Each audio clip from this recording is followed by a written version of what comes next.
नमस्कार नमस्कार नमस्कार नमस्कार.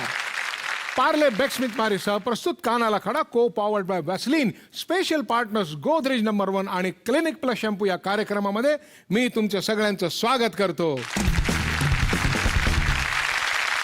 मी म्हणजे माझं नाव काय आहे, माझं नाव काय काय नाव काय माझं, हां सॉरी आठवलं संजय मोने. मी जरा थोडा अडचणीत सापडले, गोंधळात आहे, त्यामुळे मला आता आठवत नाही. मला जरा मदत कराल का तुम्ही? नाही पैसे नको आहेत, निवडणुकीला उभा राहणार नाही, त्यामुळे मत सुद्धा नको आहे, फुकटचा सल्ला सुद्धा नको आहे. मला एवढं सांगे की आजच्या पाहुण्या मित्राचं मी वर्णन कसं काय करू, त्याला कुठल्या नावाने बोलावू, किंवा त्याच्याशी निगडीत असं नेहमी तुम्हाला दाखवतो तसं कुठलं चित्र दाखवू. कारण काय ना, करिअरच्या सुरुवातीला तो साक्षात देव पण झाला आणि आता अगदी काही महिन्यांपूर्वी भिकारी म्हणून पण समोर आला. हिंदीतल्या गाजलेल्या कार्यक्रमांमध्ये स्पर्धक पण झाला आणि आपल्या झी मराठीवरच्या फू बाई फू मध्ये परीक्षक पण झाला. हा पाहुणा म्हणजे ना असाच प्रियकर हवा असं वाटणारा घना पण होतो आणि दोस्तांची दुनियादारी करणारा श्रेयस पण होतो. हे सगळं कमी वाटतं की काय म्हणून स्वतःच कथा लिहून फुगे सुद्धा आवडतो. मग ह्याला काय म्हणायचं? म्हणून मी त्याच्या जन्मतारखेचा अभ्यास केला तर तिथे असं लिहिलं होतं की या तारखेला जन्मलेल्या माणसाचं वर्णन करायला एकच शब्द आहे, तो म्हणजे अवर्णनीय. अरे आव ना फेर. स्वप्नील तुझ्या चाहत्यांना लिमिटच नाही, बोलताना काने बोलतो हिंदी शब्द काही, इतका तुकारे लाडका संजय जाधवचा. तुमचा आता कोणता पिक्चर आहे पुढचा? स्वप्नील तुझी स्टाईल आहे वेगळी आणि भारी, आज तू आलास आमच्या कानाला खडावरी. स्वप्नील तुझी स्टाईल आहे वेगळी आणि भारी, आज तू आलास आमच्या कानाला खडावरी.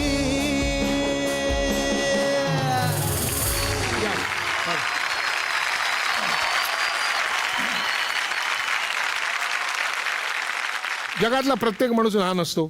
फार थोडे लोक जन्मताच मोठे असतात, आपण त्यापैकी नसतो. काय वाटत होतं की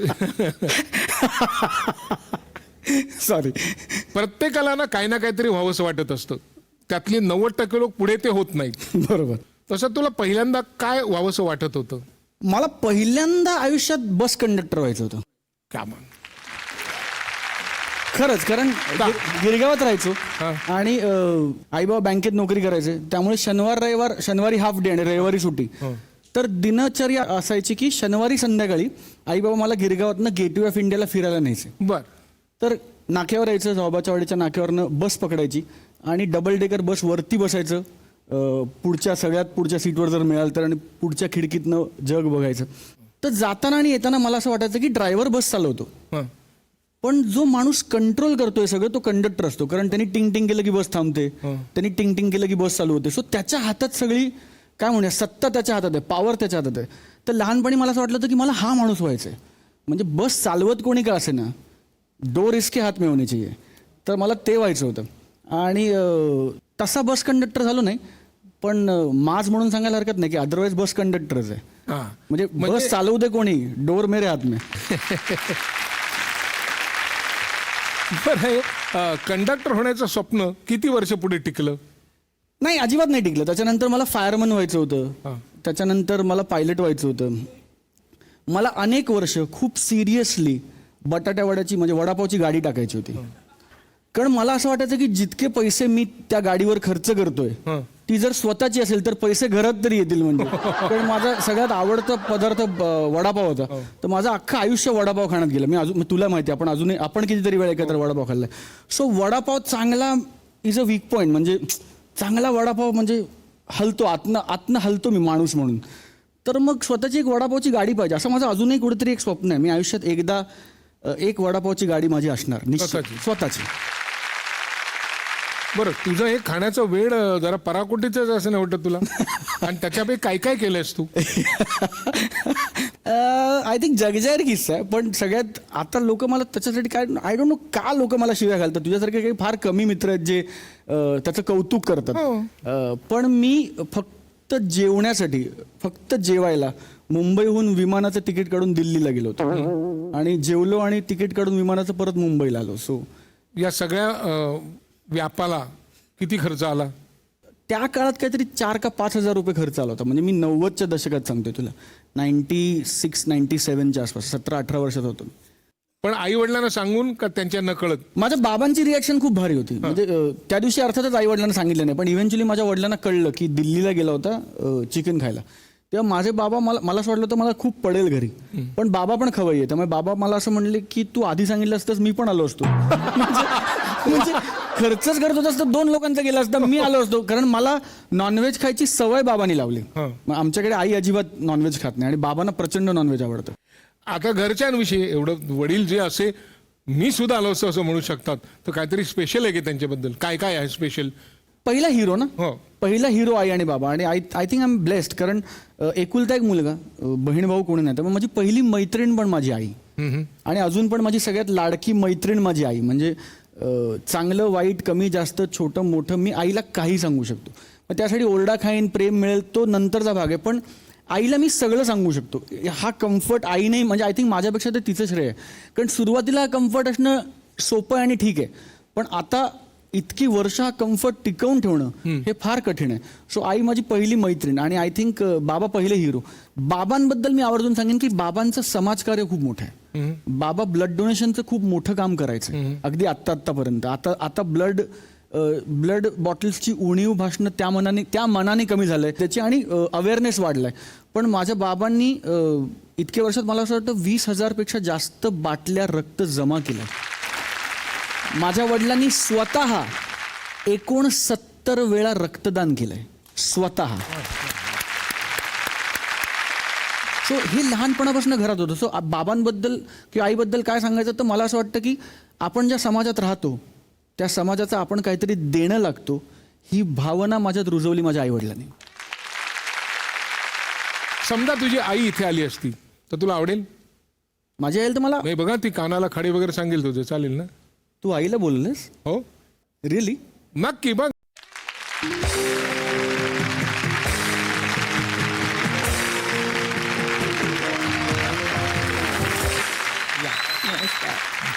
बस. नमस्कार. नमस्कार. तुम्ही एका घरातनं निघता आणि सांगत नाही. अरे ती मला म्हणली आज आम्ही मैत्रिणी मिळून एकीकडे भेटणार आहोत वगैरे. तो खूप गोड आहे मुलगा, तो तुमच्याशी गोड वागतो, ते आता मनावर घेत नाही. आपण इथे जमलोय त्याचे दोष सांगण्यासाठी. त्याचे काय चालेल. कानाला खडे आहेत? माझ्या पण मनात बरेच दिवस आहेच. बरं झालं बोललं. सांगा, सांगा, हीच वेळ आहे, हीच वेळ आहे. अरे काही खरं नाही आता. काय लहानपणी त्रास बी द्यायचा खूप? खरं सांगायचं तर नाही. पण तरीही काय त्याचं असं वागणं की कोणाला तो पटकन नाही म्हणू शकत नाही, कोणाला दुखवायचं नाही, हा स्वभाव त्याचा. कधी कधी त्याला त्रास होतो, त्याचा मला त्रास होतो. पण लहानपणी तो काम करायचा तेव्हा काय उशीर वगैरे व्हायचा नाही? कोणीतरी आम्ही बरोबर जायचो ना, मी किंवा बाबा असायचे. मग एकदा काय झालं होतं असंच? हा, एकदा इथे SL स्टुडिओलाच त्याचं शूटिंग होतं आणि बाबा होते त्याच्याबरोबर. आणि तेव्हा मी दोघंही बँकेत नोकरी करत होतो. आमच्याकडे स्कूटरच होती यांच्याकडे, आणि बाबांचं फार होत होती की मी त्याला घेऊन जाईन, स्कूटरवरून घेऊन जाईन. शूटिंग रात्रभर केलं त्यांनी. यांना सकाळी बँकेत जायचं होतं, मलाही कामावर जायचं होतं, आणि हे निघाले इथून यायला. आणि जो धुवाधार पाऊस सुरू झाला आणि ह्यांनी काहीच घेतलेलं नव्हतं. ह्याला मजा वाटत होती. तेव्हा मला फोन पण नाही की कॉन्टॅक्ट करेन, कुठे पोचलात, काय झालं विचारायला. आणि ह्यांची वाट बघत बघत बघत मी तर गेलेच नाही कामावर. ह्यांनाही उशीर झाला, आणि ह्यांना इथून SL स्टुडिओने मध्येच थांबायचे. खूप मोठा पाऊस आला की मध्येच यायचे. असं करत करत करत करत 5 तास लागले त्यांना गिरगावात यायला. तेव्हा मग जरा आम्ही दोघांनी कानाला खडा लावला की याच्या पुढे स्कूटरवरून ह्याला कुठेही न्यायचं नाही, शूटिंगला तर नाहीच नाही. जोपर्यंत रात्री घरी येत नाही, येऊन सांगतो की आई मी आलोय, आता झोप शांत. तुला माहितीये माझ्याकडे अजून माझ्या घराची किल्ली नाहीये. ह्याचं कारण असं की आईबाबांचं एक थॉट आहे की जर किल्ली दिली ह्याला तर मग कधी येईल आणि कधी जाईल आम्हाला कळणारही नाही की आला का गेला. तर त्यामुळे फंडा आहे की किती वाजले रात्री तरी बेल वाजवायची, कोणतरी उठतं दार उघडायला, त्याच्यात 2 गोष्टी त्यांचं, एक हिडन अजेंडा हा आहे की खूप उशीर होऊ नये म्हणून हा वेळेवर पण येईल कारण आईबाबांना उठायला लागेल, आणि दुसरं असं की किती वाजता आलं तरी आम्हाला कळलं पाहिजे की स्वप्नील आत्ता घरी आला, मग आम्ही शांत झोपू. त्यामुळे अजूनही माझ्याकडे घराची किल्ली नाही. मग डायरेक्ट तुझ्या हातात किल्ली आली ती यशस्वी चित्रपटांची. त्या आधी काही गुरु किल्ली काय असेल. हा? शक्यतो काय होतं ना, अभिनय क्षेत्रामध्ये काम करताना बरेच वेळेला लोक छोटी छोटी कामं करतात, मग मोठी मोठी कामं करतात. आता तू डायरेक्ट परमेश्वराचंच काम केलंस. खरंय. ह्या मधल्या पायऱ्या कशा काय वगळल्या गेल्या? नाही, आय थिंक मी नाही वगळलं, आय थिंक परमेश्वराचीच आणि इच्छा. तेच ते, म्हणजे कशी काय निवड झाली याच्यावर? निवड ह्याचं मला असं वाटतं की ह्याचं श्रेय 2 लोकांना जातं प्रामुख्याने. एक अर्थात डॉक्टर रामानंद सागर, ज्यांनी मला ती संधी उपलब्ध करून दिली, आणि एक विलासराज, अभिनेते होते ते, आता दुर्दैवाने ही इज नो मोर. विलास काका, मी गिरगावात राहायचो आणि चाळीत नाटकात बिटकात काम करायचो. नाटक म्हणजे नाटुकली रे, 10 मिनिटं 15 मिनिटाची. आणि मी नाटकात काम करायचो, गणेश उत्सवात वगैरे काम करायचो, गमती जमती चालायच्या. आणि एकदा विलास काका कोणाकडे तरी गणपतीच्या दर्शनाला आले होते, आमच्याकडे नव्हते आले. आणि त्यांनी मला पाहिला स्टेजवर काम करताना. त्यांनी विचारलं की हा कोणाचा मुलगा? तर आसपासचे लोक म्हणले की हा मोहन जोशींचा मुलगा. माझ्या बाबांचं नावही मोहन जोशी, आणि हे ते मोहन जोशी नाहीत, ऍक्टर मोहन जोशी नाहीत. मग ते आले आमच्याकडे, विलासराज आमच्याकडे आले म्हणून आमच्याकडे चहा कॉफी लोकांची गर्दी की विलासराज आमच्याकडे आले, कारण ही वॉज अ स्टार. आले, भेटले, बसले. ते म्हणले की मी एक नाटक करतोय, तुमचा मुलगा नाटकात काम करेल का? बाप मुलाची गोष्ट आहे. आणि मे महिना वगैरे येणार होता. ते म्हणजे मला आत्ता नाही चालू करायचं, आत्ता गणपती आहे, आपण तालमी फेब्रुवारी मार्चमध्ये करू, मग मे महिन्याच्या सुट्टीत 1.5 महिन्याचा काहीतरी दौरा आहे तो करेल का वगैरे. आणि मी म्हटलं करीन. बाबा म्हटले करणार का तू अभ्यास वगैरे सामान? म्हटलं करीन. मी 8-9 वर्षात होतो. ते नाटक केलं मी, त्याचे 25-30 प्रयोगच केले, आणि ते परत शाळा सुरू झाली, मी नाटक सोडलं. पण विलास काकांना माझं काम आवडलं असणार. त्यांनी कालांतराने रामायणामध्ये लवणासूर नावाच्या एका राक्षसाची भूमिका केली, आणि तेव्हा रामानंद सागर लवकुशचं कास्टिंग करत होते उत्तर रामायणासाठी. आणि ते जनरली सगळ्यांना सांगायचे, जसं आपण सांगतो की पहचान में कोई अच्छा लड़का है तो बताना यार, आपण स्क्रीन टेस्ट करेंगे वगैरे. आणि विलास काकांनी माझ्या नकळत माझे नाटकातले काही फोटो रामानंद सागरांच्या ऑफिसला सबमिट केले. तर रामानंद सागरांच्या ऑफिसमधनं आमच्याकडे फोन आला. तेव्हा आमच्याकडे फोन पण नव्हता. कल्पवृक्ष ना, अख्ख्या चाळीत कल्पवृक्ष म्हणून एक कुटुंब होतं, त्यांच्याकडे फोन होता. तर पद्धत अशी होती की त्यांच्याकडे फोन आला की त्या बिचारा काकू, ज्यांचा फोन असेल त्यांना बोलवायला यायच्या की तुमचा फोन आलाय. तर फोन आला की रामानंद सागरांच्या ऑफिसमधनं फोन करतायत, रामायणाच्या रोलबद्दल स्वप्नील जोशीशी बोलायचं. मी 9 वर्षात होतो रे. तर बाबांना वाटलं कोणतरी टाइमपास करते, कारण तेव्हा रामायण म्हणजे रामायण होतं रे. कर्फ्यू लागायचे, रस्ते बंद व्हायचे, लोकांनी किस्से ऐकले, ट्रेन थांबल्यात वगैरे. तर बाबांनी सांगितलं की हां सांगा येतो म्हणून, आत्ता काही घेऊ नका फोन. असे 2-3 दिवस झाले. नंतर बाबांनी त्या काकूने सांगितलं, आईने काकूने सांगितलं की आता परत फोन आला ना तर परस्पर सांगा नाही होत म्हणून. असं एक आठवडाभर चाललं. एक दिवशी तर परत सांगायला आलं की आता त्यांच्या ऑफिसमधून फोन आहे, पण मोती सागर म्हणून कोणतरी बोलतात, रामानंद सागरांचा मुलगा आहे. आणि ते रामायणाचं तेव्हा एंड टायटलपर्यंत सगळे बघायचं, नाव वाचलेलं होतं. मोती सागर म्हटल्यावर बाबांना झालं की हे नाव, हे खरंच त्यांच्या मुलाचं नाव, म्हणजे या लेवलला कोणी प्रँक करत नसेल. म्हणून बाबा गेले आणि बाबा बोलले फोनवर. तर मोती अंकल असं म्हणले की 8-10 दिवस झाले माझ्या ऑफिसमधून तुम्हाला रोज इथे फोन करतात, तुम्हाला यायचं नाही तर येऊ नका, पण हे किती इन्सल्टिंग आहे की तुम्ही रिस्पॉन्डच करत नाही आहात, आम्हाला तुमच्या मुलाला भेटायचं आहे. आणि तेव्हा बाबांना कळलं की हे जेन्युइन आहे. तेव्हा बाबा त्यांना म्हणले की गिरगावात राहणारा एक मध्यमवर्गीय मराठी माणूस, ज्याचा गेल्या 7 पिढ्या त्या लाईनशी काही संबंध नाही, त्याला रामानंद सागर का फोन करेल? म्हणजे माझा पॉईंट ऑफ व्ह्यू तुम्ही समजून घ्या. मग त्यांनाही पटलं. मग बाबा मला घेऊन गेले त्यांच्या ऑफिसला अंधेरीला. माझी लुक टेस्ट वगैरे झाली, आणि आउट ऑफ द ब्लू मला उत्तर रामायणातल्या लवकुशमधल्या कुशचा रोल मिळाला. And that is how it all started. So परमेश्वराची इच्छा, विलास काका आणि डॉक्टर रामानंद सागर, आणि टू सर्टन एक्सटेंट कल्पवृक्ष काकू. आणि त्याच्यानंतर पुढचं कुठलं काम? त्याच्यानंतर मी परत अभ्यास करत होतो. त्याच्यानंतर रामानंद सागरनीच मला पुन्हा बोलवलं 5-6 वर्षानंतर, जेव्हा ते कृष्ण करत होते.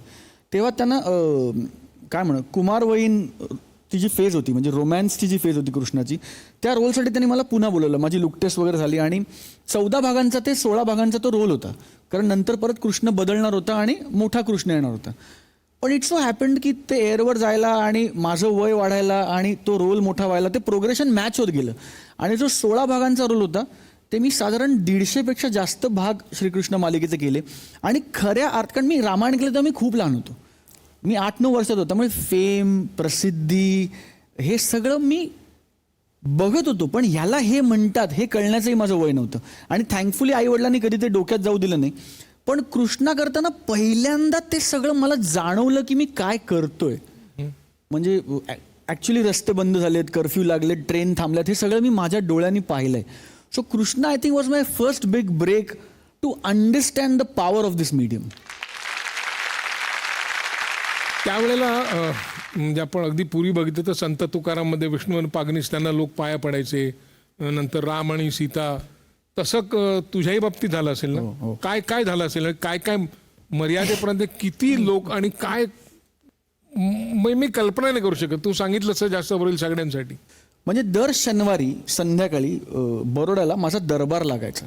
म्हणजे दरबार म्हणजे भारताच्या कानाकोपऱ्यातनं लोक बसेस घेऊन दर्शनाला यायचे हां हां आणि त्यातल्या 1000 लोकांना रितसर दर्शन मिळायचं. म्हणजे एका एंट्रीने आत तुझं? माझं आणि एका एंट्रीने बाहेर, असं रितसर दर्शन मिळायचं. मी 16 वर्षाचा होतो आणि लोक, म्हणजे मी काही बघितलंय. मी 8 दिवसाचं मूल पायावर ठेवलेलं पाहिलंय की ह्याचा ताप जात नाही, ह्याला आशीर्वाद द्या वगैरे.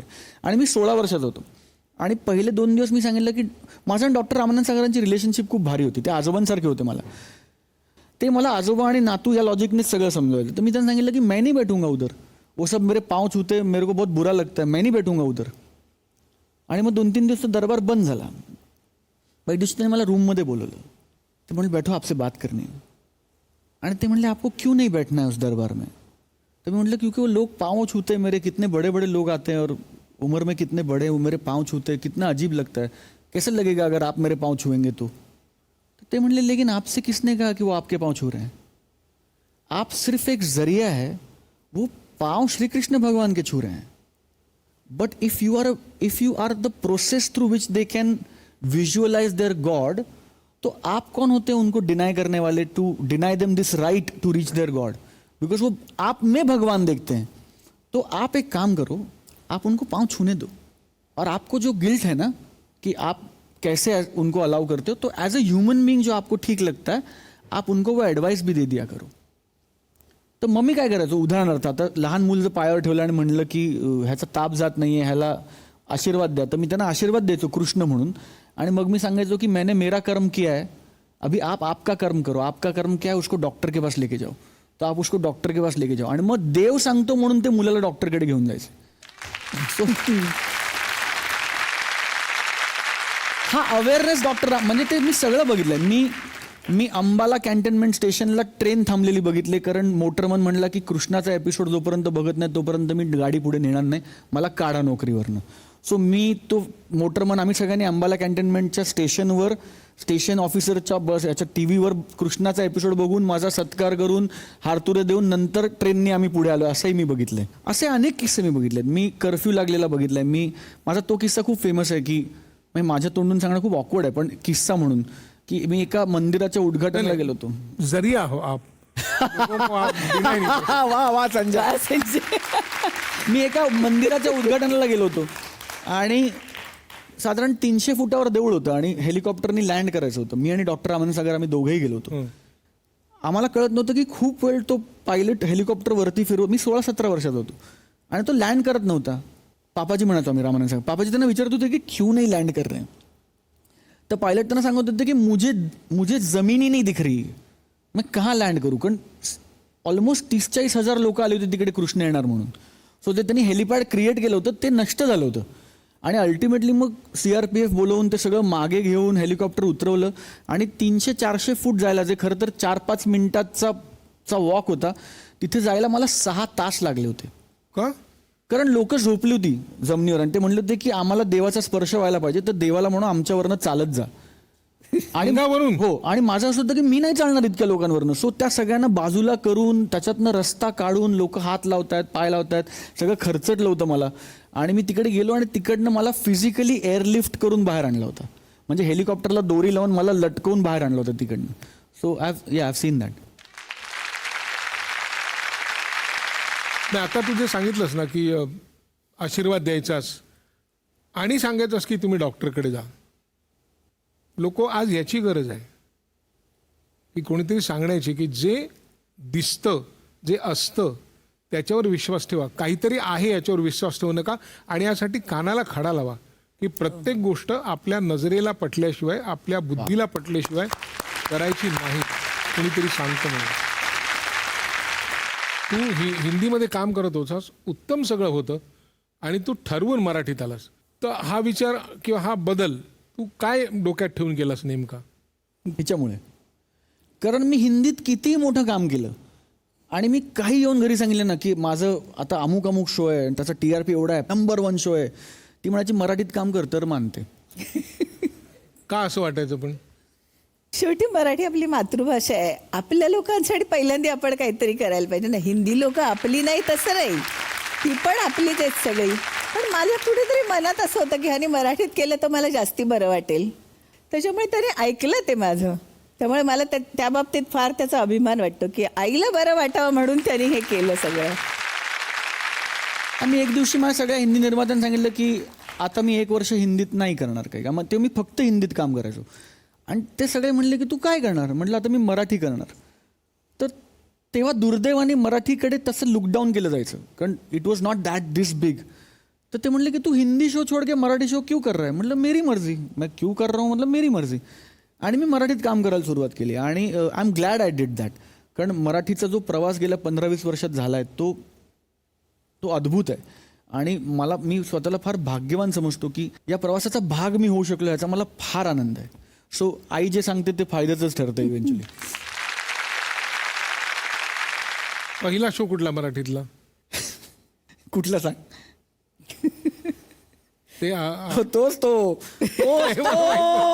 तोच पहिला शो संजय. तेरे घरच्या समोर नावाचा एक सचिनजींनी शो प्रोड्यूस केला होता ज्याच्यात संजय आणि माझी ओळख झाली.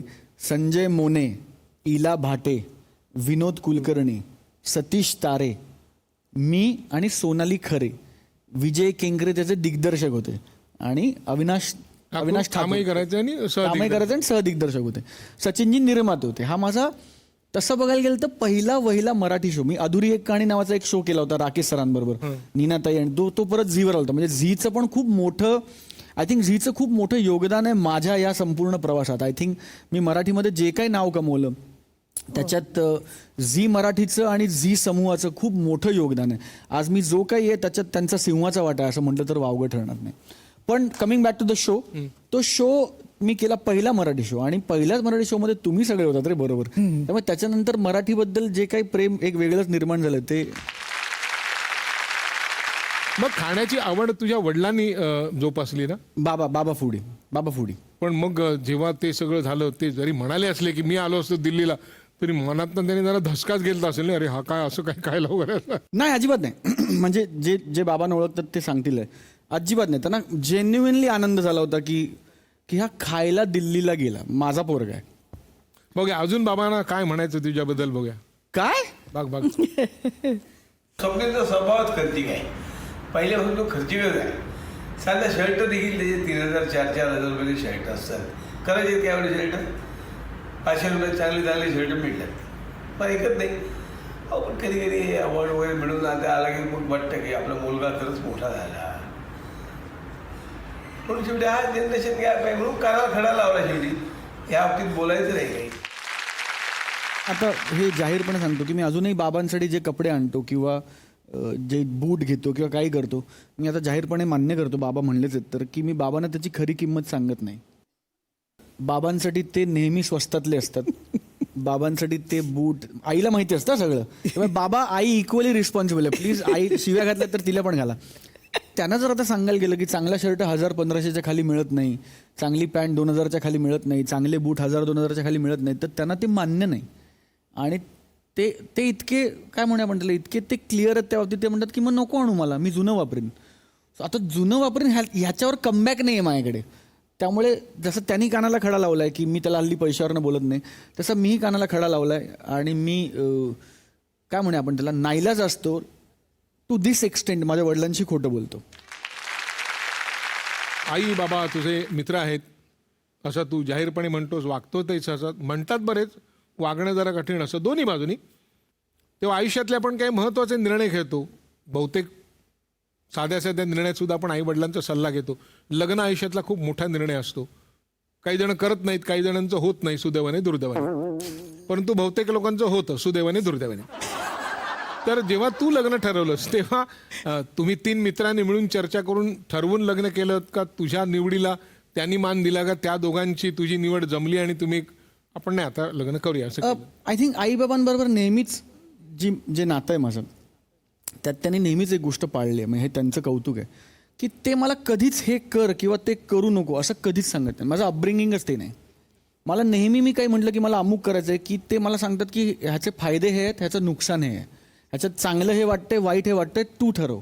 आणि त्याच्यानंतर मी जे केलं आहे आत्तापर्यंत त्या सगळ्यात ते माझ्या मागे खंबीरपणे उभे राहिलेत. सो आय थिंक लग्नाच्या बाबतीतही असंच झालं की त्यांनी मला सांगितलं होतं की हे आम्हाला प्लस वाटतं, हे आम्हाला मायनस वाटतं, हे चांगलं वाटतं, हे वाईट वाटतं. दुर्दैवाने माझं पहिलं लग्न झालं आणि त्याच्यात माझा डिवोर्स झाला. सो पहिलं लग्न टिकलं नाही. दुसरं लग्न जे झालं, जे आता उत्तम सगळं देवाच्या कृपेने सुरू आहे. पण या दोन्ही केसेसमध्ये आईबाबांनी तेच केलं की तुला ओके वाटतंय ना, कारण तुला आयुष्य काढायचं आहे, आम्ही तुझ्या बरोबर आहोत, तू जे करशील त्याच्यात, पण तुला ओके वाटतं ना, तू हे कर. त्यामुळे आय थिंक देव always been with me like that. So आईबाबांना लूपमध्ये ठेवून लग्न केलं आणि आता देवाच्या कृपेने फर्स्ट क्लास. म्हणजे लीना आहे बायकोचं नाव आणि 2 मुलं आहेत. ती काय करते? लीना डॉक्टर आहे, डेंटिस्ट आहे आणि 2 मुलं आहेत, मायरा आणि Raghav. I think I am very fortunate. आणि मी आवर्जून असं सांगेन, आणि हे मी कार्यक्रमात म्हणून नाही, हे आईलाही माहिती आहे, आईही म्हणते की Leena, I think Leena has completed the family. आणि मुख्य म्हणजे आम्हाला हा एकच मुलगा आहे, मुलगी नाही. त्यामुळे मुलीची जागा त्यांनी खूप पूर्ण केली. आणि माझ्यापेक्षा बाबांचा आणि तिचं बॉन्ड इतका अरे. छान आहे. आमच्या घरात 2 टीम आहेत, स्वप्नील आणि मी, आणि बाबा आणि लीना असं. आणि मग जेव्हा स्वप्नीलला काही बोलायची वेळ येते तेव्हा आम्ही एकत्र असतो तिघं. बरं, मला बोलायचं झालं की ही पण त्या टीममध्ये जाते आणि मी फक्त शिव्या खातो. पण मग तू शिव्या खातोस तेव्हा बायको बदलून येत नाही का? का तुला शिव्या द्यायची बायकोची जुनी सवय आहे? मला हे म्हणजे कुठला लग्न झालेला माणूस हे डिनाय करू शकतो मला सांग? नाही, पण हे लग्नानंतर, लग्नाच्या आधी पण तू म्हणे अशी परिस्थिती आणली होतीस की तिने एकदा शिव्या खायला. वा वा, काय असं वागलं होतंस की लग्नाच्या आधीच कुठल्याही पद्धतीचा हक्क नसताना एक मुलगी येऊन शिव्या देते आणि परत तू ती अशी जाऊन लग्न करतोस? मला थँक गॉड. आधी तिचा कानाला खडा काय तू ऐकूया मग तुझं उत्तर. स्वप्नीलचं सांगायचं म्हणजे स्वप्नील वेळ अजिबात पाळत नाही. तो कमिटमेंट पाळतो पण वेळ पाळत नाही. म्हणजे त्याने एक वेळ दिली असेल तर त्याच्यानंतर तो 2-1 तास उशिरा नक्कीच येईल. हे इतकं फेमस आहे की ह्याच्यामुळे आमचं कदाचित लग्नसुद्धा ठरलं नसतं. कारण जेव्हा मी पहिल्यांदा भेटायला आलो त्याने मला 9 वाजता बोलवलं होतं भेटायला, तो 10:30 वाजता आला. म्हणजे कोण पहिल्यांदा मुलगी पहिला 1.5 तास उशिरा येतो? 15-20 मिनिटं ठीक आहे, 1.5 तास उशिरा. आणि सेकंड म्हणजे सर्वात मोठा किस्सा म्हणजे तो स्वतःच्या एंगेजमेंटमध्ये सुद्धा 3 तास उशिरा आला होता. या एक पॉईंट आला होता की मी त्याला फोन केला की आता तू सांग कुठे आणि मी तुला घ्यायला येते. कोणी आपल्या एंगेजमेंटमध्ये 3 तास उशिरा येते का? पण काय स्वप्नील असाच आहे. आणि घरच्यांच्या बाबतीत तर अगदी टेकन फॉर ग्रांटेड आहे. कानाला खडा, तो जेव्हा वेळ सांगेल त्याच्यापेक्षा 1.5 तास उशीर होणार हे नक्की समजायचं. अरे माझी चूक नाहीये, माझी चूक नाहीये. मी अरे माझी चूक नाही असं मराठीत वाक्य सुरू होतं ना तेव्हा काहीतरी गोळ असतो त्यात. शुद्ध प्रॉपर बचाव पक्षाचं असतं तसं व्यवस्थित मराठीत सुरू झालं काय वगैरे असं नाही सुरू करा ना, म्हणजे विश्वास बसतो रे. त्याच्यावर मी येणार तुझ्याकडे. पण झालं असं की आम्ही 35 लोक बस करून चाललो होतो साखरपुड्यासाठी. त्यामुळे मी काही एकटा नाहीये हे खोटं बोलायला. गाडीत 34 लोक अजून होती. त्या दिवशी नेमका घाटात ऍक्सिडेंट झाला होता, तिथे आमचा 1.5 तास गेला. त्याच्यानंतर धो पाऊस कोसळला अवेळी, त्याच्यात आमचा बसचा स्पीड ऑब्व्हियसली कमी झाला आणि तुम्हाला दिन खराब होतात. त्यामुळे माझ्या साखरपुड्याच्या दिवशी संध्याकाळी एक 30-35 किलोमीटर औरंगाबादपासून असताना आमच्या बसचा टायर पंक्चर झाला. संध्याकाळी साखरपुडा होता किती वाजता? होता 6:30-7ला साखरपुडा सुरू होणं अपेक्षित होतं, मुहूर्त. तर साधारण 6:30 वाजता आम्ही औरंगाबादपासून 35 किलोमीटर लांब होतो आणि तोपर्यंत कॉन्स्टंट फोन चालले होते आणि लीनाला काळजी नको म्हणून मी सांगत होतो पोचतोय. तिला काय होतं ते सांगत नव्हतं. आणि झालं असं की तो जो ड्रायव्हर आणि किलनर होता त्या किलनरला पंक्चर काढायला एवढा वेळ लागला की शेवटी मी तिला विचारलं की अरे तू पंक्चर काढतोयस का आता त्या बसच्या टायरमध्ये तोंडाने हवा भरतो? संपतच नाही, कारण तो हवाच भरत नव्हता त्याच्यात. तो ते जॅक लावून काढून ते खिळे काढून त्याचं नटबोल्ट काढून दुसरा टायर लावून हे करायला एक लेजिटिमेट अवधी लागला पाहिजे ना, 15 मिनिटं 20 मिनिटं एवढं. अरे 1 तास झाला तो टायर काढला तर नवीन लागतच नव्हता. तो क्या कर रहा है? म्हणलं पंक्चर निकाल रहा है. म्हणजे स्टेपनी किधर है? नहीं स्टेपनी भी पंक्चर है. तू उसमें क्या करेगा? नहीं अभी इसका पंक्चर निकालेगा. म्हणजे क्या मुंह से हवा भरेगा? क्या करेगा अभी? बसच्या टायरचं काय करणार? आणि तो तर एका पॉईंटला लीना ती उगाच चिडली एवढी. हे बघ एवढं काही नव्हतं. एक 8:30 वगैरे आम्ही पोचलो. 7च्या साखरपुड्याला जे 5ला पोचणार होतं ते.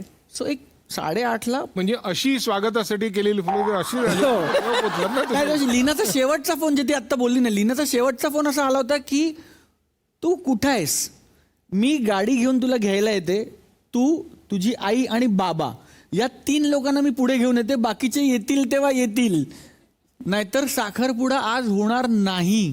कारण तिच्या घरच्या लोकांचं असं होतं की मुळात हा फिल्म लाईनचा माणूस, हा ॲक्टर, मुळात हे लग्न करू नकोस वगैरे. अरेंज मॅरेज होतं प्रॉपर. आणि तिचे आईबाबा खूप सॉर्टेड, आईबाबा भाऊ वगैरे नाही, पण नातेवाईकांचं एक असतं ना की बघा बाई, नट आहे नट. बघा ते सगळं बघा बाई तुमचं ते होतं. या नट लोकांचं काही खरं नाही वगैरे. कारण साखर पुण्याला आला नाही रे. पण त्यांना माहित नव्हतं म्हणून एका अर्थी बरोबर होतं ना. काय त्या नट लोकांचं काय खरं नव्हतं. वा वा वा संजा. आता चित्रपटाच्या बाबतीत आपण असं म्हणू की एका पाठोपाठ एक सिने दिलेस, यशस्वी झाले, भरपूर यशस्वी झाले, काही नाही झालं ते काय ठीक आहे, होत जातं पुढे. असंख्य कलाकार सहकलाकार तुझ्याबरोबर काम त्यांचं झालेलं आहे करून. आपण एक बघूया ना कोण एक सहकलाकार काय म्हणते. स्वप्नील रोमॅन्टिक हिरो म्हणून खूप जणांना आवडतो, मलाही तू रोमॅन्टिक हिरो म्हणून खूप आवडतोस. पण इतके वर्ष आपण एकत्र काम करून सुद्धा एक प्रश्न मला आजपर्यंत नेहमी छळत आलाय आणि जो प्रत्यक्ष मी तुला कधी विचारलेला नाहीये की तू तुझ्या सगळ्या डिरेक्टर मित्रांना, इव्हन आपल्या सतीश बरोबर मी तुला बोलताना बघितलंय की रोमॅन्टिक सीन असेल तर तो लंच ब्रेक नंतरच करूया असं तू सगळ्यांना काय इन्सिस्ट करतोस हे मला माहित नाही. मी खूप घाबरायचे लंच ब्रेक नंतर स्वप्नीलकडे बघायला. मी समहाऊ एक ड्युअल पर्सनॅलिटी सारखं थोडंसं आहे की काय असं मला वाटतं. तर स्वप्नील तू प्लीज उत्तर दे की लंच ब्रेक नंतर तुझ्या आयुष्यात असं नेमकं काय घडतं ज्यामुळे तू इतका बदलतोस. कारण मी ठरवलंय की यापुढे कानाला खडा, लंच ब्रेक नंतर स्वप्नीलकडे बघायचं नाही.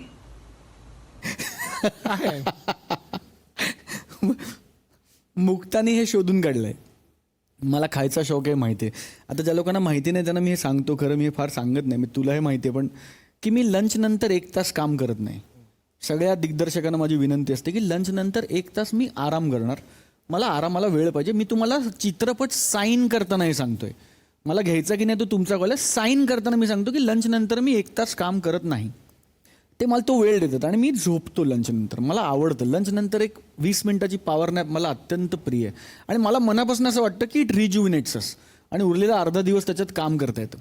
मुक्तानी एक थिअरी शोधून काढली, ती म्हणजे अशी की जेवल्यानंतर माझ्या डोळ्यात जेवणाची नशा चढते आणि त्यानंतर पुढचा अर्धा तास माझी नजर मादक होते. तर मुक्ताचा थिअरी अशी आहे की अनोळखी मुलींना लंच नंतर सेटवर आणू नका आणि स्वप्नीलच्या विजनमध्ये ठेवू नका. कारण तो ॲक्च्युली झोपाळलेला असतो आणि तो असा असतो.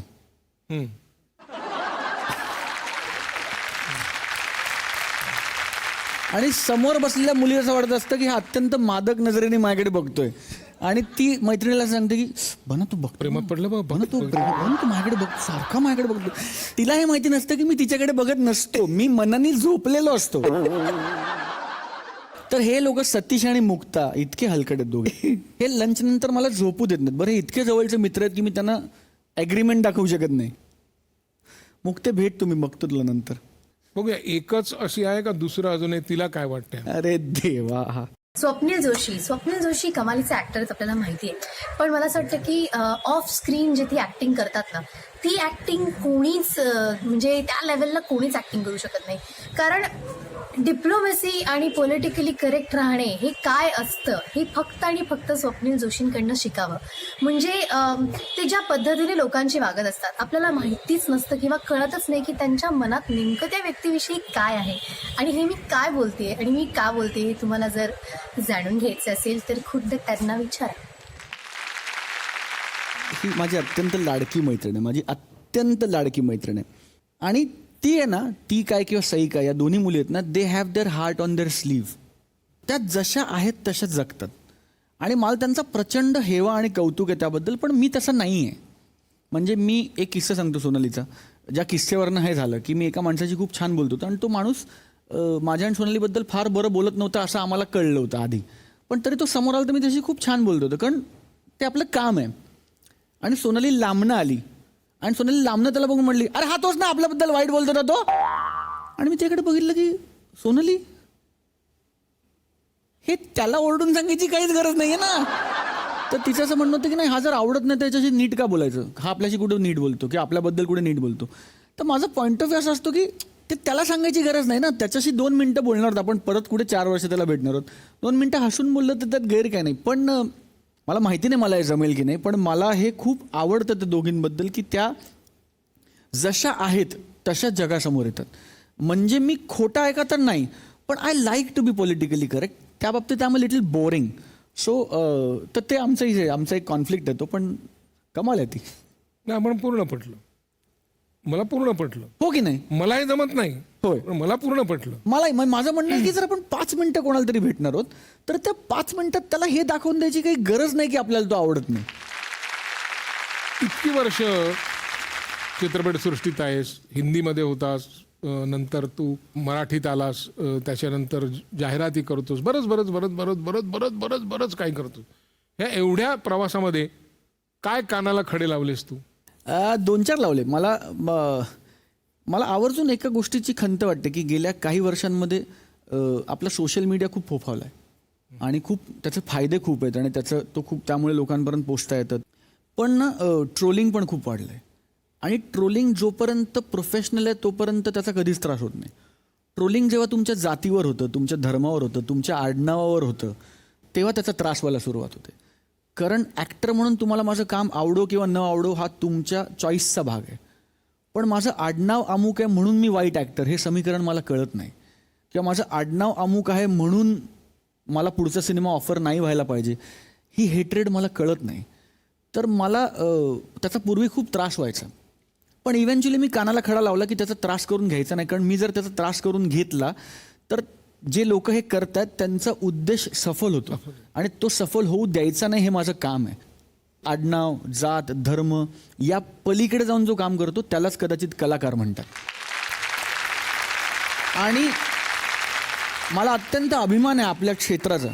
टेलिव्हिजन असो, नाटक असो, चित्रपट असो, गीत असो, संगीत असो, लेखक असो, पेंटर असो, स्कल्प्टर असो, क्रिएटिव्ह लोकांचा मला अत्यंत अभिमान आहे. कारण कदाचित आता एकमेव अशी शैली उरली आहे जिथे तुम्हाला विचारत नाहीत तुमचं आडनाव काय, तुम्हाला फक्त विचारतात काम चांगलं करतोस ना.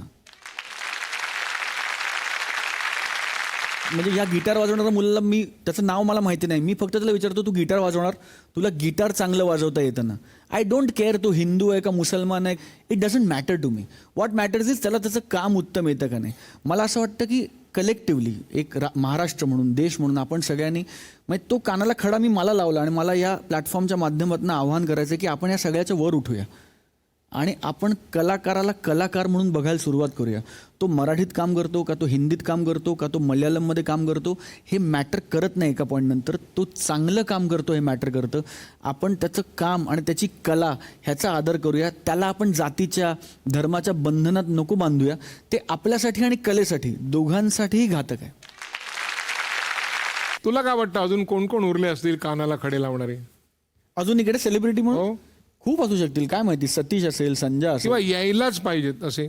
नाही, यायला नको असे खूप आहेत, यायला पाहिजे अशी नको, पण ह्यांच्याकडे अरे खूप आहे. सो आज माझा अत्यंत जीवाभावाचा मित्र कानाला खडामध्ये आलेला आहे आणि त्याला हेच सांगायचं आहे की you are the best thing that has happen to me. मी माझं आयुष्य तुझ्या विना इमॅजिन करू शकत नाही. म्हणजे एक खूप नशीबवान समजते मी स्वतःला की एक निखळ मैत्री तुझ्या रूपात मला मिळालेली आहे.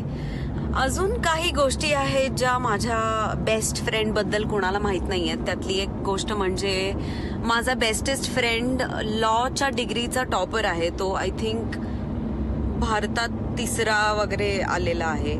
आणि असं म्हणतात ना की आधी पोटोबा मग विठोबा, तर ह्या म्हणीवरती त्याचा खूप विश्वास वाटतो. आणि I think the way to his heart is through his stomach. हा, तर ह्या गोष्टी आहेत ज्या माझ्या BFF बद्दल कोणालाच माहित नाहीये. ती म्हणाली काय म्हणणं काय त्याच्यावर तुझं? त्याच्यावर काय म्हणणं नाही. मला असं वाटतं की सई आणि मी एकमेकांचे आरसे आहोत खऱ्या आयुष्यात.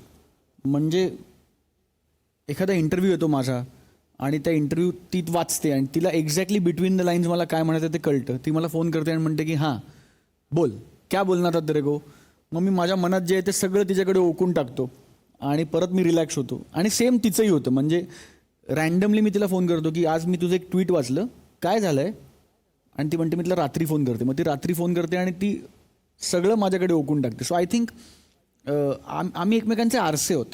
आम्ही जगासमोर कसे का असे ना, आम्ही खऱ्या आयुष्यात कसे होत ते एकमेकांना माहिती आहे आणि आम्ही एकमेकांबद्दल अत्यंत जास्त प्रोटेक्टिव्ह आहोत. So I love you Sai and thank you so much for just being you and thank you so much for this friendship. I cannot imagine my life without you. I love you. Swapnil, तू इथे आलास त्याबद्दल एक प्रेमाची खूण म्हणून झी मराठीतर्फे तुला एक प्रेमाची भेट.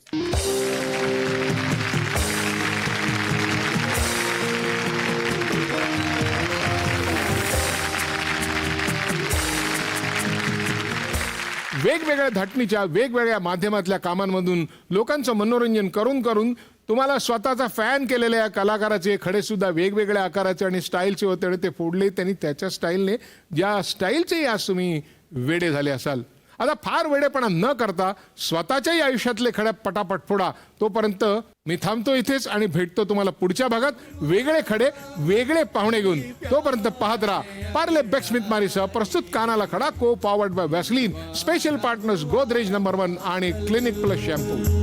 ऐसी तो मेरी तकदीर न थी, तुम सा जो कोई महबूब मिले. दिल आज खुशी से पागल है, दिल आज खुशी से पागल है. ऐ जाने वफा तुम खूब मिले, ऐ जाने वफा तुम खूब मिले.